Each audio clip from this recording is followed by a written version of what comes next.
has to get the game for tournament. Oh.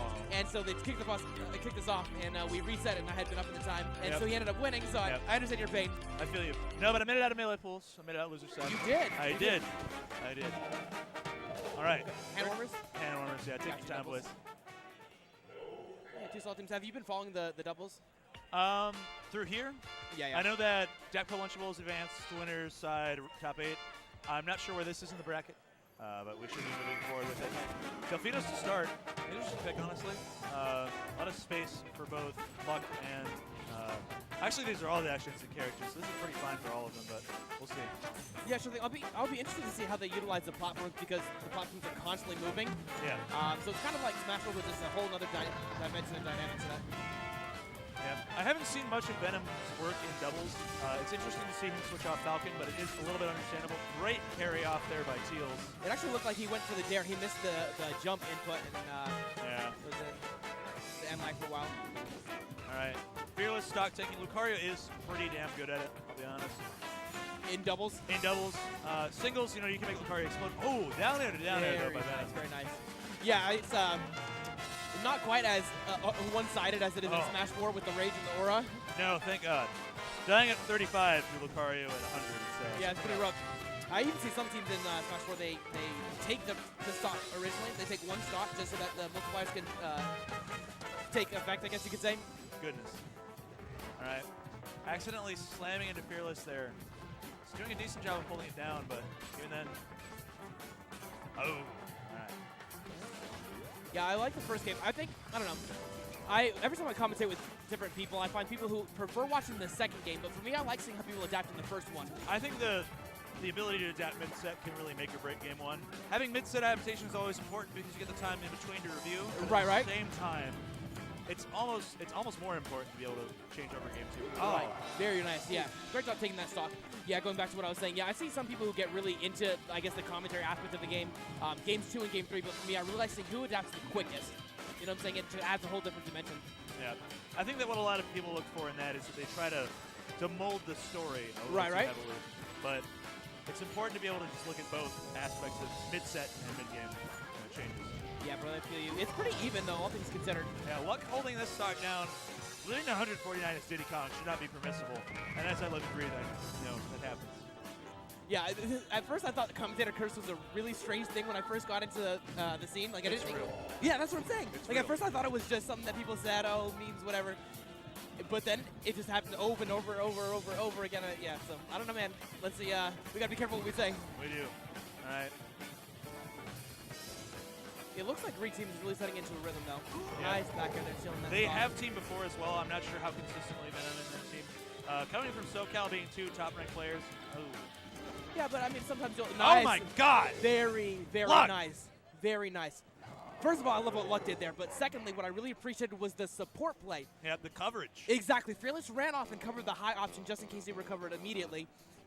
And Luck went down and did the dirty on the He was able to cover with Aura Sphere, with the big Aura Bomb, and then Luck just went in, followed him, read the jump, and covered it with Monkey Flip. Right. I think so much of Smash can be viewed from a logical standpoint. I think some people get caught up with the psychology aspect of it, reading their opponent, but then covering this option as opposed to that option, I think is a phenomenal way to play, and they did an excellent job of that right there. Yeah, the ability to move on platform and have a bit more freeform movement than a traditional fighting game. People kind of get lost and they think about playing Smash as less actively, I feel, than a lot of traditional fighting games. Because you think about options coverage, you think about being able to just force your opponent into these situations and condition them into it. It's all the same. It's just applied to multiple planes and multiple areas. And being able to move around a big old stage as opposed to just back and forth. Sure thing. I hear you, brother. Speaking of different areas, we're on a different battlefield, so to speak, no pun intended. But this one has a little bit less space. The platforms are not moving, so that's going to change the dynamic just a little bit. And let's see if Red Team can get back into it, given their counter pick. Yeah. I do think, so as it stands currently, that this is one of Lucario's better stages. Having a top platform to be able to continue his combos, particularly his strings with up B into up air, up B into the nair, that big old shtick, works extremely well for him. And I don't think it's a terrible stage for Red Team, but I think this is still a fantastic stage for Green Team as well. Now I'm trying to think about how the platforms would potentially impact the game from a recovery standpoint. Mars recovery isn't going to be altered that much with the platforms, but I think for characters like Lucario, it would give them perhaps added options on getting back. And then for not really Diddy Kong either.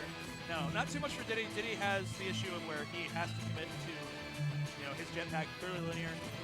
But Lucario is very, very free-flowing. Right, so he could go to the platform right there. So that just gives them more options. So I think, all in all, Green Team benefits the most from this counter pick from a recovery standpoint. Yes.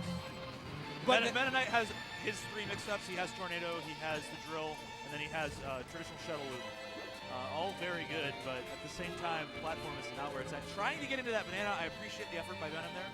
Yeah, absolutely, and I also really appreciate Lut's ability to cover 2 options. Use the banana to drop down and take away the falling, I guess, approach from Mark to the ledge, and then he just held ledge on his own. So good stuff. You don't get to fade in, and you can't contest the banana without trying to SDI. Exactly. And you don't want to take that risk sometimes, particularly in doubles where one stock will mean so much. Sure thing. I think in that situation, since he was going to be dead anyway, you may as well go for that SDI, but it's a little difficult because he's approaching from the left side. Yes.